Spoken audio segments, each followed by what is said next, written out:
Buenas noches, hermanos, que el Señor les bendiga. Qué bendiciones poder estar un nuevo miércoles.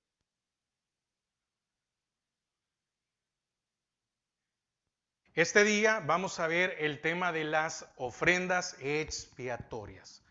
Venimos de la enseñanza anterior, ofrendas o actos que requerían una ofrenda por el pecado, por aquellos pecados que eran eh, por ignorancia, ¿amén? Que eran pecados por ignorancia. Amén. Entonces, este día es ofrendas expiatorias y quiero que me acompañe a Levíticos 5, 14. Estamos llevando la continuación, ¿verdad? De los, estamos llevando la continuación de las ofrendas y vamos en correlación. Entonces, vimos el capítulo 5 el miércoles pasado y hoy continuamos. Levítico 5, 14 en adelante. Leyes sobre ofrendas por el pecado y es ofrendas expiatorias. Dice la palabra, habló más Jehová a Moisés diciendo, mire, aquí hay algo, antes de continuar, que quede muy claro de que esto no se lo inventó ningún hombre. Esto se implementó porque vino de parte de Dios directamente. Habló más Jehová a Moisés. Es decir, continuó diciendo, cuando alguna persona cometiere falta y pecare por yerro en las cosas santas de Jehová, traerá por su culpa a Jehová un cordero sin defecto de los rebaños conforme a tu estimación en ciclos de plata del ciclo del santuario y en ofrenda por el pecado. Y pagará lo que hubiere defraudado de las cosas santas y añadirá a ello la quinta parte y lo dará al sacerdote y el sacerdote hará expiación por él con el carnero del sacrificio por el pecado y será perdonado. Finalmente, si una persona pecare o hiciera alguna de todas aquellas cosas que por mandamiento de Jehová no se han de hacer, aún sin saberlo a sabiendas, es culpable y llevará su pecado. Traerá pues al sacerdote para expiación según tú lo estimes, un carnero sin defecto de los rebaños, y el sacerdote le hará expiación por el yerro que cometió por ignorancia y será perdonado. Es infracción y ciertamente delinquió contra Jehová. Oiga lo que dice el 17. Finalmente, si una persona pecare o hiciere alguna de todas esas cosas que por mandamiento de Jehová no se han de hacer, es decir, desobediencia al mandato de Dios, aún sin hacerlo a sabiendas, es culpable. Quiere decir que con conocimiento o sin conocimiento, intencional o no intencional, al final era culpable y había que presentar una ofrenda y había que confesarlo. Amén. Padre, te damos gracias a esta hora. Señor, gracias porque nos permites una vez más poder aprender de tu palabra. Bendícenos, aparta y ata y sujeta, Señor, y aparta todo estorbo que quiere interponerse, Señor, en tu enseñanza, en el aprendizaje. Amén y amén. 15.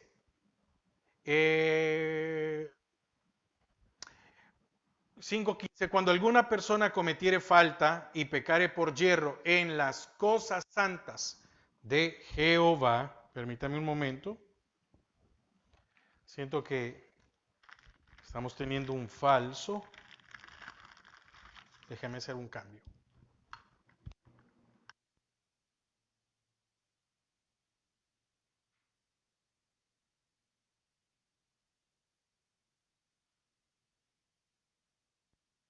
Amén.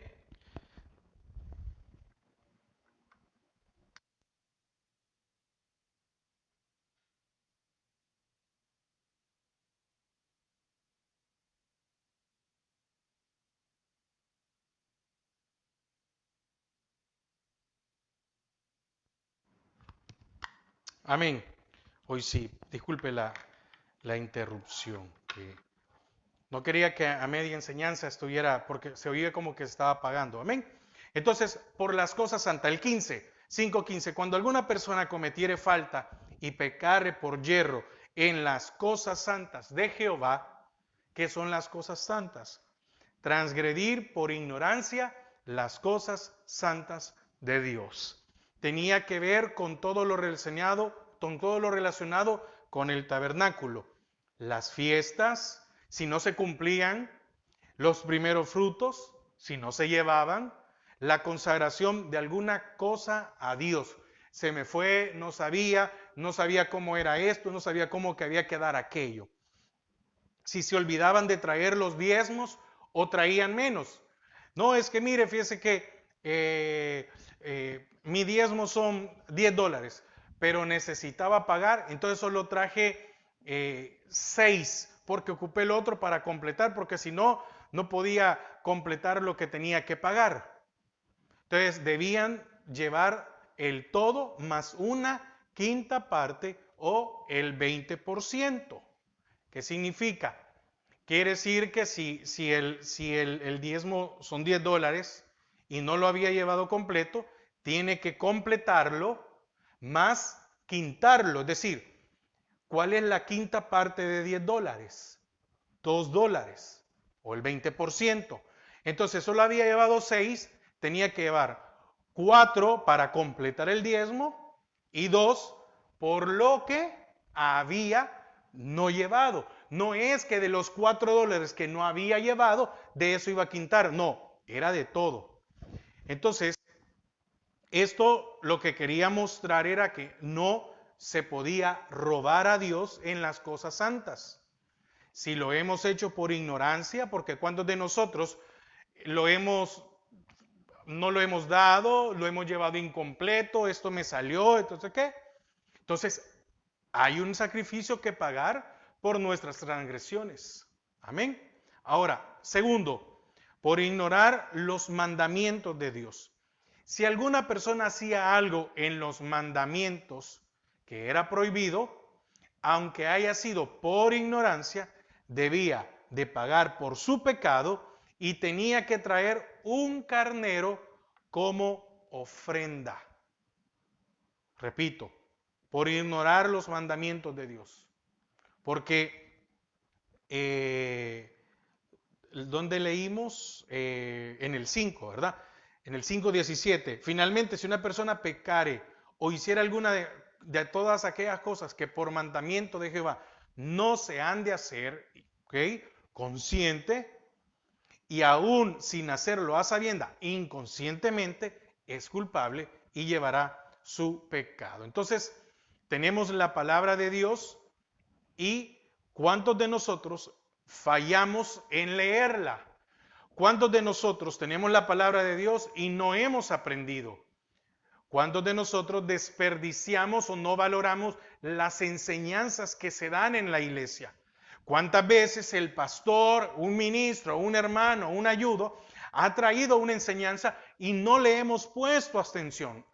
Entonces, a usted y a mí y a cualquiera que no pone atención, que no aprende, que no estudia, que no investiga más, no nos excluye las consecuencias de algún pecado por ignorar lo que en ella está escrito. Es que mire, es que yo no sabía. Si yo lo cometí sabiendo, soy pecador. Y si usted lo hizo también ignorando, también es pecador. Amén. No hay otra manera, pues. No podemos ignorar el mandamiento de Dios. Es como que yo vaya en la carretera y en la carretera que está aquí cerca, la velocidad es de 65. Si yo voy a 70, no, es que mire, yo no sabía, no me importa, el policía nos va a poner la multa. La iglesia, el local donde está la iglesia está dentro de los límites de la ciudad. Entonces, Cuando se está dentro de los límites de la ciudad hay restricciones. Un ejemplo, no se puede quemar basura. Le permiten que tal vez aquí uno pueda quemar ramas, las ramas, cosas de árboles, no hay ningún problema. Pero fuera de la ciudad no hay restricción, entonces usted allá puede quemar lo que quiera. Pero también hay que tener un cuidado, ¿verdad? Entonces vengo yo y me pongo a quemar algo. Y esto levanta humo y viene el policía y me dice, ¿acaso usted sabía de que está incumpliendo la ley? No. Ah, bueno, entonces le está incumpliendo. Pero porque yo diga no, no va a dejar de multarme, sino que siempre va a caer una multa. Entonces, hermanos, muchas cosas nosotros desconocemos de la palabra por dejadez nuestra, y eso podemos incluir por no poner atención, por estar pensando en otras cosas a la hora de la prédica.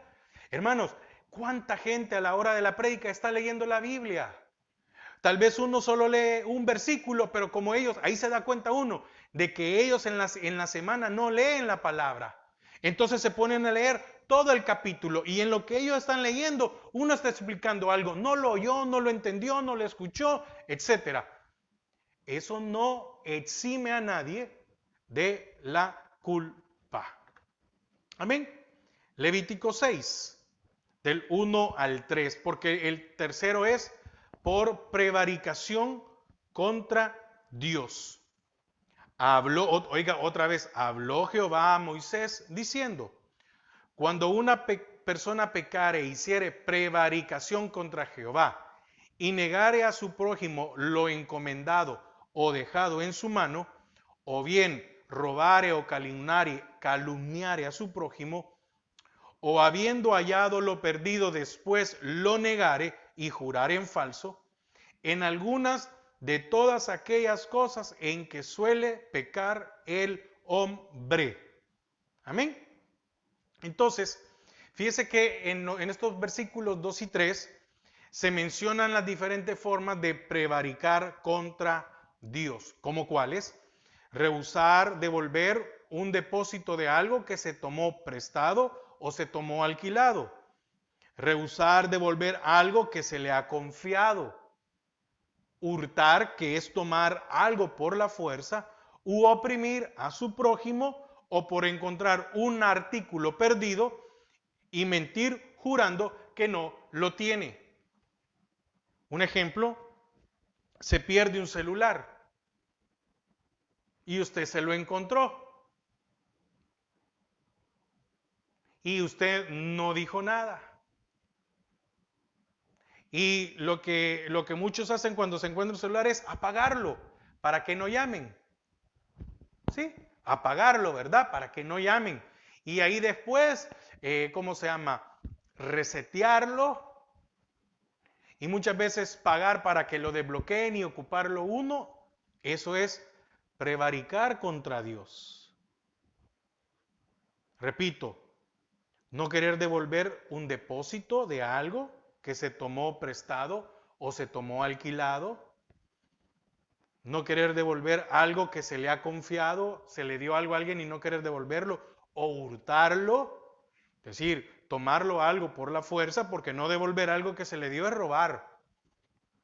Oprimir a su prójimo o encontrar algo y no devolverlo. Entonces, debía entonces restituir lo que robó, o el daño de la calumnia, o el depósito que se le encomendó, o lo perdido que halló, o todo aquello que hubiere jurado falsamente. Es decir, y aquí conscientemente mentir, ¿verdad?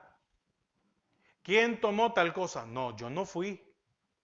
O ¿quién tomó tal cosa? Ah, yo vi a fulano que lo agarró, cuando era mentira, jurar falsamente.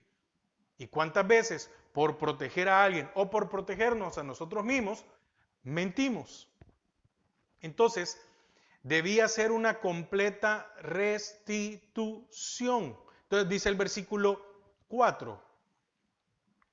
Dice el versículo 4, déjeme ver, vamos a leer del 4 al 7. Entonces, habiendo pecado y ofendido, oiga, entonces habiendo pecado y ofendido, restituirá aquello que robó, o el daño de la calumnia, o el depósito que se le encomendó, o lo perdido que halló, o todo aquello sobre que hubiera jurado falsamente, lo restituirá por entero a aquel a quien pertenece, y añadirá a ello la quinta parte en el día de su expiación.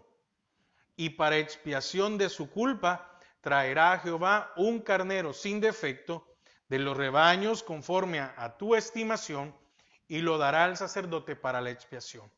Y el sacerdote hará expiación por él delante de Jehová, y obtendrá perdón de cualquiera de todas las cosas en que suele ofender. Entonces, había que restituir, amén, lo que robó, o el daño de la calumnia, el jurar, el levantar mentira, o el depósito que se le encomendó, o lo perdido que halló, o todo aquello que hubiere jurado falsamente.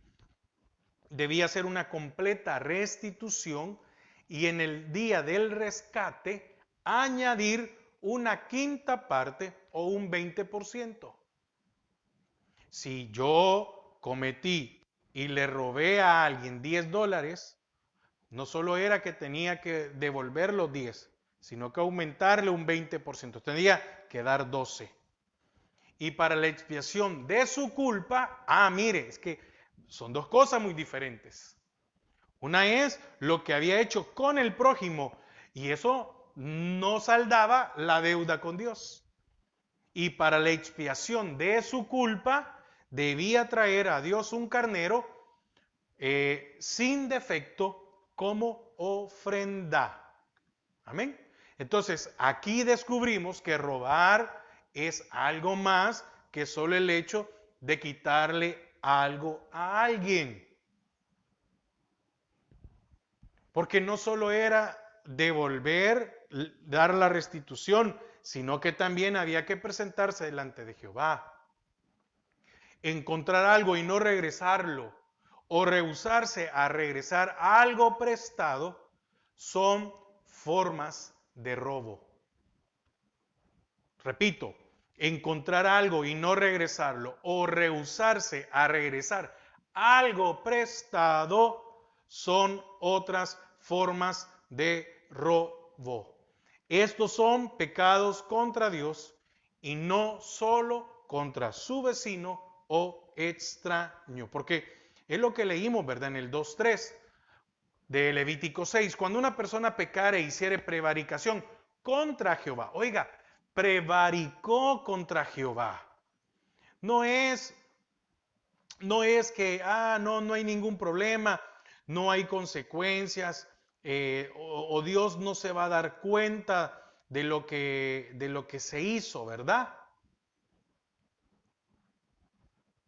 ¿Qué es prevaricar? Hacer iniquidad, pecar, rebelarse, cometer pecado.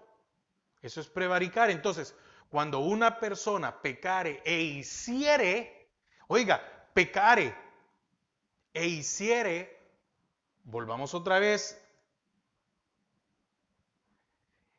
e hiciere rebelión, pecar y se hace rebelarse, pecar y cometer pecado, es decir, pero ya con una intención, ¿verdad?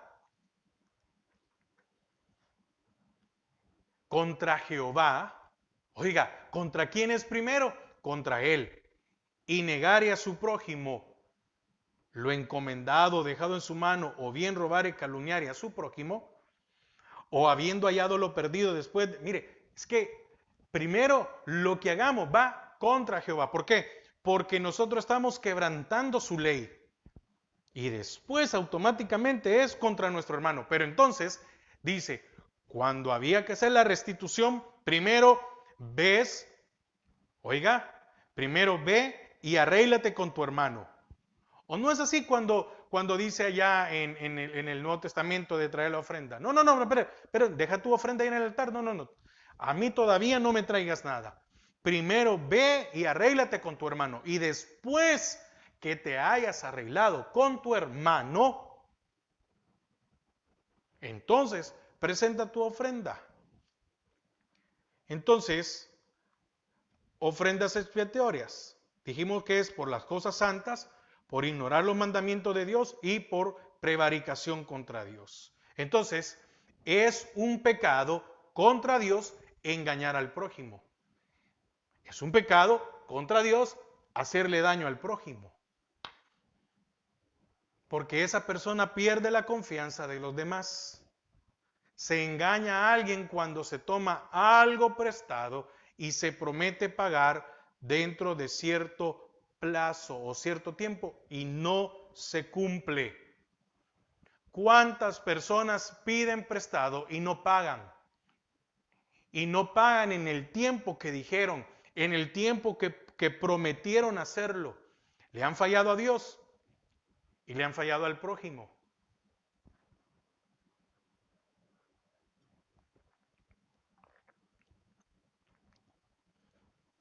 ¿Por qué? Porque muchas veces las personas hacen planes con lo que se le va a devolver. ¿Cuántas personas de buen corazón le dicen, mire, tengo una emergencia? Se acercan a esta persona y le dicen, tengo una emergencia, mire, yo se lo pago a fin de mes. Y probablemente esta persona, creyendo en su palabra, y dice, bueno, le voy a ayudar ahorita para que salga de este apuro. Probablemente tiene familia, tiene hijos, ¿y cómo es posible? No, papá, ¿me lo va a dar a fin de mes? Sí, a fin de mes. Entonces, se desprende de eso, ayuda, porque le ha prometido que para fin de mes. Pero qué difícil es que ya a fin de mes y la persona se hace la loca. Y ahora su prójimo, el que lo ayudó, tiene un problema, porque probablemente con eso contaba para pagar los deudas o algo en su casa. Entonces, tengamos cuidado con lo que prometemos, porque primero pecamos contra Dios y contra nuestro prójimo. Entonces, la persona hace planes para con lo que se va a devolver, pero cuando se cumple el plazo de recibir lo prestado, el deudor no aparece. Hermanos, que usted y yo no nos comportemos de esa manera, no nos hagamos los locos. Si usted tiene una deuda, vaya y resuélvala, porque está pecando contra Dios. Si usted no ha devuelto algo, si no hemos devuelto algo que deberíamos devolver, hemos pecado contra Dios y contra nuestro prójimo. Si hemos levantado falso testimonio, hemos pecado contra Dios y contra nuestro prójimo. Amén.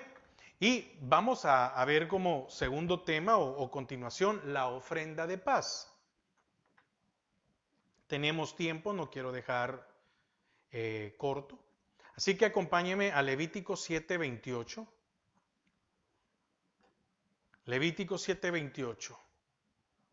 La ofrenda de paz. 28 al 34. Y oiga cómo comienza otra vez. Habló más Jehová a Moisés diciendo, habla a los hijos de Israel y diles, el que ofreciere sacrificio de paz a Jehová, traerá su ofrenda del sacrificio de paz ante Jehová.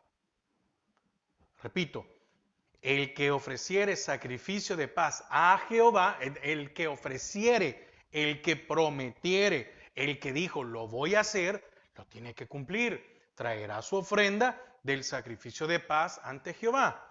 Sus manos traerán las ofrendas que se han de quemar ante Jehová. Traerá la grosura con el pecho para que sea mecido como sacrificio mecido delante de Jehová, y la grosura la hará arder el sacerdote en el altar, mas el pecho se dará de Aarón y de sus hijos, y daréis al sacerdote para ser elevada una ofrenda, la espaldilla derecha de vuestros sacrificios de paz. El que de los hijos de Aarón ofreciere la sangre de los sacrificios de paz y la grosura, recibirá la espaldilla derecha como porción suya. porque ha tomado de los sacrificios de paz de los hijos de Israel el pecho que se mece y la espaldilla elevada en ofrenda. Y lo he dado a Aarón el sacerdote y a sus hijos como estatuto perpetuo para los hijos de Israel. La ofrenda de paz. Bueno, esta ofrenda no es como las otras. Hay una semejanza en el ritual. Ahora, una persona daba una ofrenda de sacrificio de paz como una expresión de gratitud y como un medio de establecer compañerismo entre él y Dios. Era una ofrenda de gratitud, una expresión de gratitud, debido a que ésta simbolizaba paz con Dios. La persona que hacía la ofrenda podía comer parte de ella. En las otras no, solo una era para quemar y la otra parte podían comer los sacerdotes. Pero en esta, como era una expresión de gratitud, y esto lo que hacía era un compañerismo entre él y Dios, sí podía comer. Ahora, en este caso el animal podía ser macho o hembra. En este tipo de ofrenda no había tórtola o palomino, probablemente por su tamaño, pues no era adecuada en porción al propósito de la ofrenda. ¿Por qué razón? Porque si el ofrendante iba a comer, debía de haber suficiente para comer. Entonces no se podía llevar algo tan pequeño. Vemos aquí que Dios recibía la grosura que cubre el intestino y lo que está sobre las entrañas, los dos riñones y su grosura, la grosura que está entre las costillas y la cadera y la grosura que estaba sobre el hígado. Y todo esto sería una ofrenda para Dios, pues era de olor grato, ¿verdad? Entonces, no hay un olor más grato en cuanto al asado que el olor de la grosura de un animal. Porque cuando se está quemando, ¿verdad? La grasita, ese olor que uno siente, ¿verdad? Que el que le llega a uno de carne asada, no es la carne, sino que es la grosura. Entonces, toda esta grosura que tenía el animal hablaba de la perfecta salud que éste tenía, porque el animal debía de ser sin defecto. Entonces, la ofrenda de paz era una ofrenda de una expresión de gratitud para un compañerismo entre él y Dios, en el cual el ofrendante podía comer. Así Cristo, que es nuestra paz, fue perfecto hasta la cruz y fue una ofrenda de olor grato y fragante en la presencia del Padre Celestial. Esta era una ofrenda que reconciliaba al mundo con Dios y por lo tanto era causa de una gran celebración. Entonces, Cristo fue el gran conciliador para la humanidad. Él fue esa ofrenda. Entonces, Dios recibía su parte y el sacerdote recibía la suya, como leímos en el versículo del 28 al 34 del capítulo 7, cuando dice en el 30, sus manos traerán las ofrendas que se han de quemar ante Jehová, traerá la grosura con el pecho para que sea mecido como sacrificio mecido delante de Jehová, y la grosura la hará arder el sacerdote en el altar, mas el pecho será de Aarón y de sus hijos. Y daréis al sacerdote para ser elevado en ofrenda la espaldilla derecha de vuestros sacrificios de paz. El que de los hijos de Aarón ofreciere la sangre de los sacrificios de paz y la grosura, recibirá la espaldilla derecha como porción suya, porque ha tomado de los sacrificios de paz de los hijos de Israel el pecho que se mece y la espalda elevada en ofrenda, y lo ha dado a Aarón y el sacerdote y a sus hijos como estatuto perpetuo para los hijos de Israel.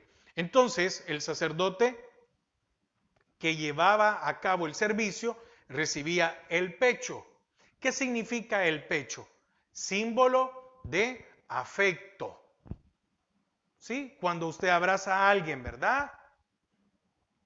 como cuando uno es, como un bebé que es puesto en el pecho de su madre o en el pecho de su padre. ¿Qué le da? Afecto, confianza, seguridad. ¿Qué representaba la espaldilla? Símbolo de la fuerza. Entonces, el sacerdote debe de ser afectuoso, lleno de amor y de fuerzas, listo para toda buena obra en el servicio del Señor y no perezoso. Por eso era pecho y espaldilla, afecto y fuerzas.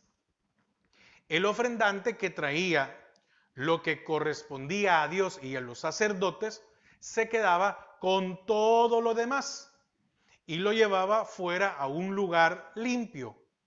Lo asaba, lo comía con su familia. Amén. Entonces, el ofrendante venía y él tomaba lo demás, se iba a un lugar limpio, tenía que tener mucho cuidado, lo asaba, que quedara bien cocido, y lo comía con su familia. Entonces, al final era una fiesta para todos. Dice Apocalipsis 3:20, aquí yo estoy a la puerta y llamo. Si alguno oye mi voz y abre la puerta, entraré a él y cenaré con él y él conmigo. ¿Qué se expresaba en la ofrenda de paz? Un compañerismo. Amén. Entonces, algún día usted y yo vamos a celebrar esta fiesta, ¿verdad? Una vez y para siempre, cuando estemos en las bodas del Cordero. Entonces, después de llevar la ofrenda necesaria, lo único que se podía ver en el altar, en el atrio, era el altar del holocausto o del sacrificio. También se le llamaba el altar de bronce, en el cual había un fuego continuo. Aquí el altar nunca estaba vacío, siempre estaba ensangrentado. Es decir, siempre había esa expiación, ese símbolo de expiación continua, que es una maravilla, es una bendición para nuestras vidas, porque es cierto, Dios hizo un sacrificio, uno y solo sacrificio, pero esa sangre sigue dando limpieza para el mundo, sigue estando vigente. Amén. Entonces, aunque el sacrificio de Cristo fue una sola vez, todavía permanece y su sangre siempre está fluyendo para quitar el pecado de todo aquel que se acerque a él. Amén. Entonces, además, en aquel atrio se podía ver una fuente de bronce en la que el sacerdote tenía que lavarse las manos y los pies antes de iniciar algún servicio. Después que se lavaba sus manos e iniciaba su labor con aquellos sacrificios, algunas veces entraba al lugar santísimo y la tienda que se veía después de la ofrenda, el día de la expiación. El sacerdote entraba en aquel lugar temblando y con mucho temor porque podía morir si se le olvidaba algún detalle en su preparación para este evento. Amén. Entonces, ¿por qué estoy mencionando? Para poder entender, ¿verdad? ¿Qué es lo que había aquí, lo de las ofrendas? ¿Y qué seguía después? El lugar santo, la otra parte de la tienda, el lugar santo y más adentro, el lugar santísimo. Amén. Bueno, vamos a llegar hasta aquí porque la próxima enseñanza ya vamos a meternos en el atrio, para ir conociendo y entendiendo qué es el atrio. Veníamos hablando y aquí ya en la siguiente enseñanza, hermano, ya vamos a empezar a hablar como las columnas del atrio, las estacas, etcétera, para ir conociendo un poco más. ¿Por qué hemos visto esto de los sacrificios? Lo dije en una enseñanza anterior.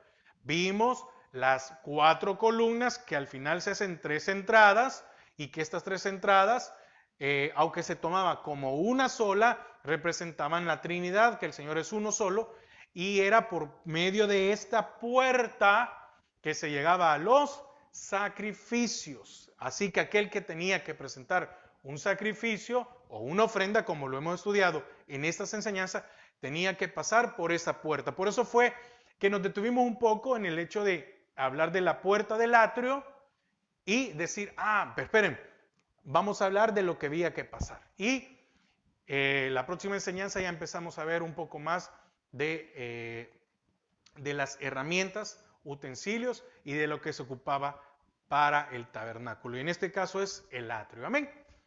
Padre, te damos gracias hasta ahora porque nos has permitido una vez más seguir aprendiendo de tu palabra. Ayúdanos, ayúdanos, Padre. Necesitamos que tú nos ayudes. Señor, que podamos presentarnos, confesar nuestros pecados, vivir en santidad. En el nombre de Jesús. Amén y amén. Amén. Hermanos, que pasen una feliz noche y que el Señor les bendiga.